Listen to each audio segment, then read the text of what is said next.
everyone, so my name is Trang, and I hope that you can recall from my first introductory speech that I do nails, and so I am a licensed nail technician in the state of Virginia.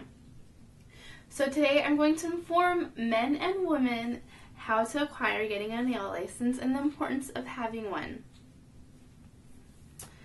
So the requirements to get a nail license, first of all, you have to have a certain number of hours and you have to go to school for it also.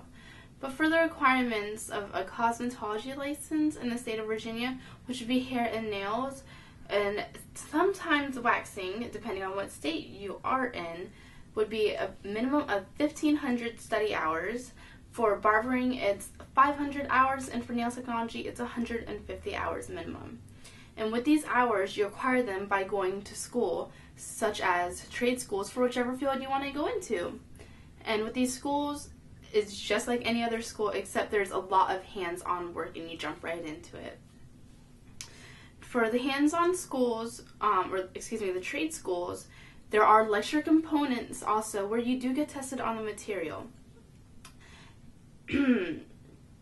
So after the student picks which field they want to go into, and such as the nail technology field, you have lecture components that teach you about sterilization, hygiene, bacteriology, and sanitation. And this is all very important, especially when you have someone who's getting very intimate with what I feel is very intimate with another person's body, because dirty instruments mean that you can get an infection.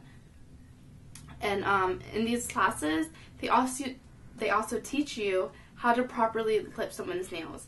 And for some people, that may seem kind of silly. However, for example, when you're getting a pedicure, there are ways to cut people's toenails, because if you cut them a wrong way, you can actually cause someone to get an ingrown toenail, and as we know, those are all very uncomfortable. Also, it teaches you how to clip a person's cuticles, because if you take off too much, you can actually cut a person, and sometimes the wound can be a little deep and it can bleed for a while, which is also very uncomfortable and very unsafe, especially when you have not properly sanitized and sterilized your instruments. And with the hands-on demonstrations, they teach the students how to properly perform services such as manicures and pedicures. And I think I said it, but manicures are for hands and pedicures are for the feet. After every chapter learned is just like any regular school where you do get tested, and this shows your instructor and it shows the state that you are knowledgeable and credible in what you do and how to do it. So at the end of your course, which could take up to 6 months, maybe less depending on what state you're in, and depending on how fast your classes go and how many you also take at one time, you get a final exam, basically your exit exam. If you pass, the school issues you a 90-day temporary license. Now with this temporary license, that technician is now able to work in a nail salon as a licensed nail technician. But within that 90-day period, it is that technician's responsibility to register to take the hands-on exam. And what this is that it shows the state that you know the proper steps and that you know how to perform the services correctly on a person who is usually someone that works for the state. And if you pass this, you are now officially a registered nail technician and you're licensed. And each year you have to renew your license just like any other field.